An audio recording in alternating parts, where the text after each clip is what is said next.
One day you wake up and realize no one is coming. No one cares how tired you are. No one cares how much you've sacrificed. No one cares how heavy it feels to carry your own world on your back.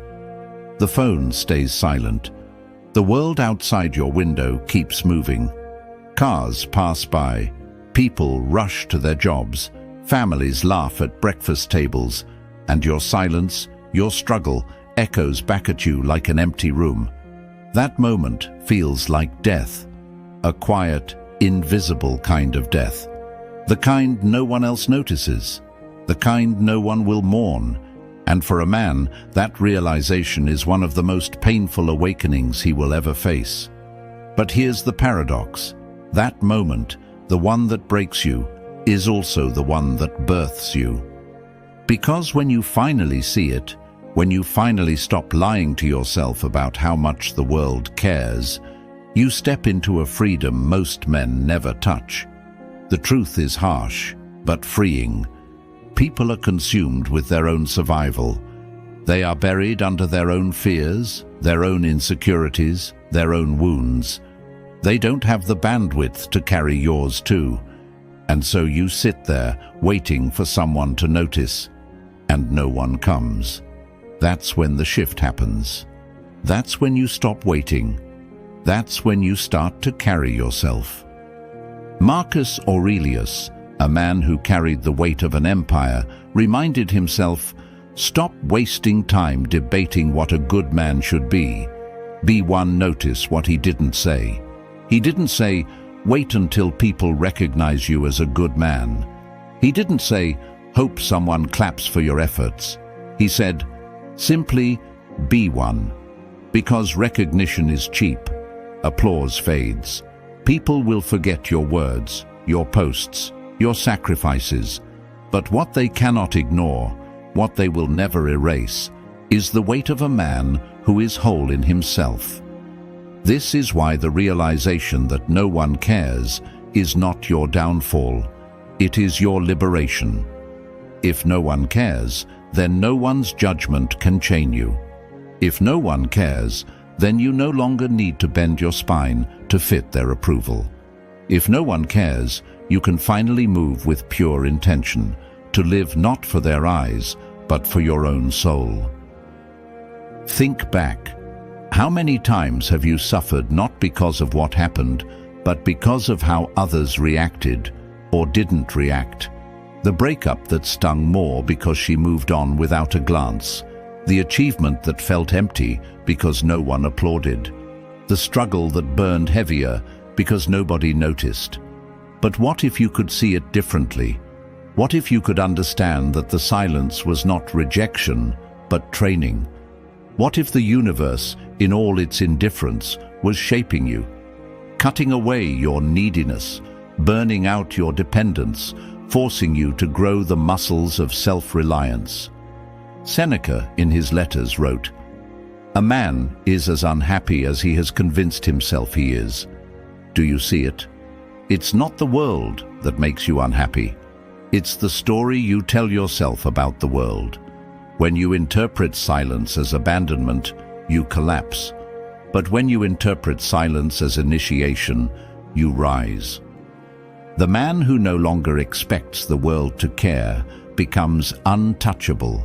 He becomes dangerous in the best sense of the word, because he is no longer waiting, he is no longer begging, he is no longer performing. He acts because it is in his nature to act. He disciplines himself because it is in his nature to master himself. He builds his body, his craft, his legacy, not for applause, but because it is who he is. And here's the irony. That is when people finally notice. That is when respect arrives. When you no longer need validation, you radiate something magnetic. You carry a stillness, a self-sufficiency that draws attention without you ever asking for it. But don't confuse this with bitterness. Stoicism was never about becoming cold or rejecting love or shutting yourself off from the world. It is about becoming complete. It is about standing as a man who does not collapse when affection is absent. It is about being whole, so that when you love, when you connect, when you give, you do so from strength, not from desperation. Epictetus trained his students with brutal honesty.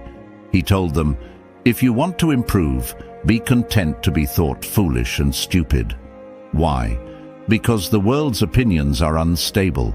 Today they may cheer you, tomorrow they may laugh at you.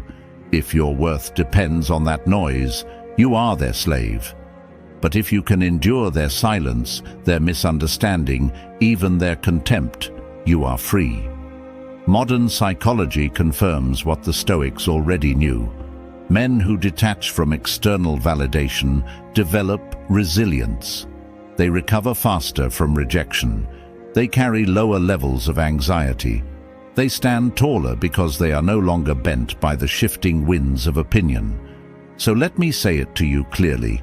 When you realize no one cares, stop cursing it.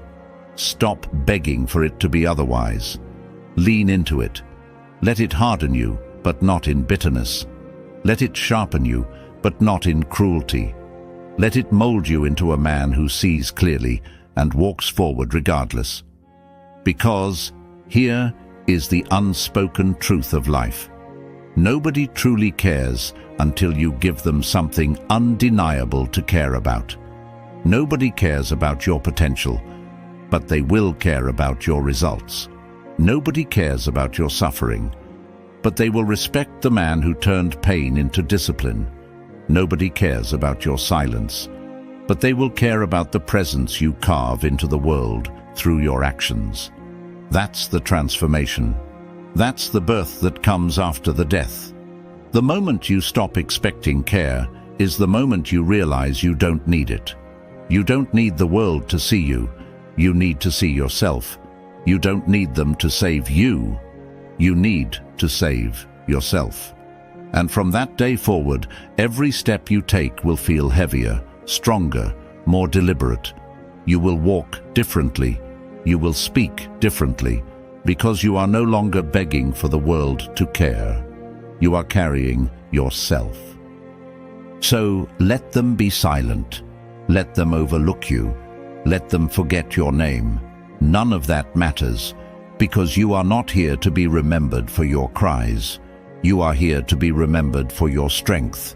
Once you realize no one cares, you become untouchable, not because you are cold, but because you are whole. And that wholeness, that inner fortress, is the beginning of true masculine self-discipline. If these words stirred something in you, don't rush past it. Sit with it. Reflect on it. Ask yourself where in your life you've been waiting for someone to care, and how much stronger you could be if you stopped waiting.